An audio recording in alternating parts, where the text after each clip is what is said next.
In this video, I am going to tell about how Python functions are generally declared and used. Very important point, because Python functions are mostly is different as compared to C, C++, Java. Why? Because Python functions are here not return type. There is no declaration of any data types like int, float, void. In C, C++ and Java there is also declared, but in Python that is not declared. Here we use a one keyword called a def. Using the def keyword, you can declare the Python function followed by the parenthesis. Okay, followed by the parenthesis, normal parenthesis, and within the parenthesis there is a argument and parameter is mentioned. So first of all, how the Python function is declared? So let's see. So a function is a block of code which only runs when it is called. So you can pass data known as parameters into a function, and a function can return data as a result. So you can pass a data as a parameter or argument. A function can return data as a result. Okay, you can return the function, but you have not declared any type. Okay, at the return type. Okay, so let's see how to declare the function. So first of all, you have to declare the def keyword and then function name. Suppose I am going to be done sum function. Okay, I am giving a sum function, then colon. Okay, within that function I have written here x equal to 2, then y equal to 3, then print within bracket I have written sum equal to comma and here x plus y.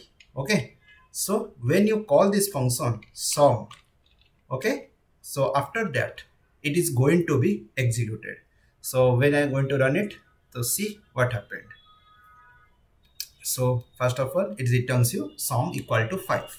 So without the parameter, if you want to passing the parameter also, def, there is a sum. Okay, within the sum there is a x comma y.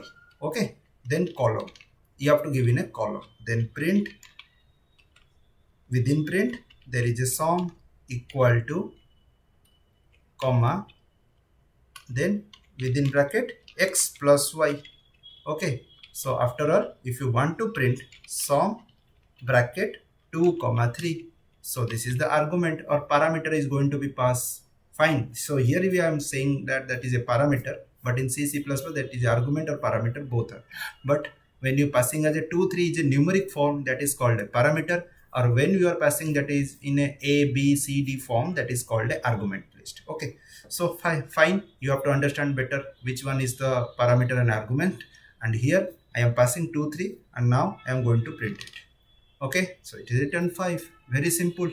Understood how it is generally functions are declared, passing the data or parameter and print it. So when you Python you declare a function, there is a def keyword and followed by the sum function and then followed by the parenthesis, and that inside the parenthesis there are argument or parameter is defined, and there is a print function which helps you to print that particular argument, particular statement which are generally used to operate, or the logic which are going to be print on the print time. Okay, on the console. So this is the way, or this is the way you declare the function inside a Python. If you have any doubt, go through the comment box and type there. Please like and share this video. Please click on the subscribe button. When I upload any future videos, you will get also notifications. Thank you.